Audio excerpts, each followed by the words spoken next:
তো 14 গ্রানের কেউ জীবনে কোনোদিন একটা গরু কিনে কুরবানি দিয়েছে? গোস্ত আনবো, গোস্ত এখনো কেউ দিইনি। ও শান্তি যাচ্ছিস মানে? তোর ভাইরা গোশ দিনি? কামলা, হ্যাঁ কালকে তো ঈদ। হ্যাঁ গরুটা ভালো করে গোসল করাবি, গায়ে যেন কোনো ময়লা না থাকে। আচ্ছা আজ যা যা খাবার আছে সব খাওয়াবি, গরুর যেন কোনো যত্নের কমতি না হয়। ঠিক আছে, কোনো সমস্যা নেই। যা যা করার দরকার আমি সব করে দেবানে, আপনি দেখিয়ে নেন। শুধু দেখলি হচ্ছে না, এই ইউনিয়নের ভিতরে আমার একটা সুনাম আছে, আর এই ইউনিয়নের ভিতরে সব থেকে বড় গরু আমিই কুরবানি দিচ্ছি। আমার মান সম্মান যেন থাকে, সেদিকটা একটু খেয়াল রাখবি তুই।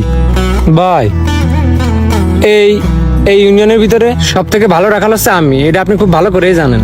আরে গরু আপনার বলে কথা, আপনি কোনো টেনশন করেন না। টেনশন তো করতেছি না, তুই গরুটা ভালো করে গোসল করা আগে। কাকু কুরবানির জন্য কিনেছেন? কুরবানের জন্য কিনিস, আর কি জন্য কিনিস তোর কইতে হবে আমার? তো 14 গ্রানের কেউ জীবনে কোনোদিন একটা গরু কিনে কুরবানি দিয়েছে? আমার সাইডটা ঘুরানোর ভিতর কুরবানি দেবে কিডা? আপনি তো আমার কাকা, আপনি দিলি আমি দিলি তোকে রয়ে যাচ্ছে মানে? তোর বাপের পরিচয় দেয় কিটা? হ্যাঁ, আর তুই এই গলির ভিতরে কি জন্য আইছিস? আরে এই কামলা, এই গলির ভিতর ঢুকলো কিরাম জানিস না? কি নজর মজর কিরাম, কোনে গরু কিরাম সুতমুত লেগে যাবে না। খেয়াল রাখ, পেশব ছেলেবেলা যেন গলির ভিতর না আসে। এই বেরো এখান থেকে, বেরো, যা বেরো এখান থেকে, বেরো।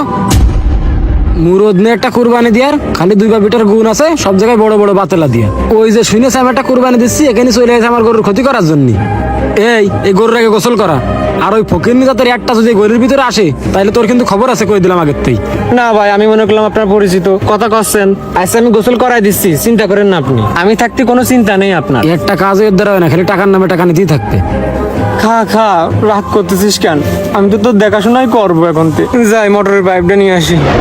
বেলা গড়ায় দুপুরে গেল, এখনো তো কেউ কুরবানির গোস্ত দিয়ে গেল না। আব্বা কি উনি? করছিলাম আমাদের গোশ রান্না না, আমি খাবো না আজকে। আজকে তো ঈদের দিন, গোশ খাবো না আমরা। বাবা গোস্ত আনবো, গোস্ত এখনো কেউ দিইনি। একটু দেরি করে বাপ, তোমার শাশুড়ি আমাদের কুরবানি দিয়েছে, তা ওরা দিয়ে গেলি তারপরে রানবার বাপ। না আব্বা, আমার কাকারা গোশ দেবেন না। ওরা গোশ কাটছিল, তা আমি যাই দাঁড়াইছিলাম, তা আমার ঘাট ধাক্কাতে বেড়ে দিয়েছে। শুধু তাই না, গতকালকে যখন গরু কিনিল তখন আমি গেলাম, তা আমার ঘাট ধাক্কাতে বেড়ে দিল। কইলে যে তোর বাপ কি বুদ্ধি শিখাই দিয়েছে, তুই গরুর কাছে আসবি না। শুধু তাই না, তোমার না আরো মেলা কথা কয়েছে। এই কথা?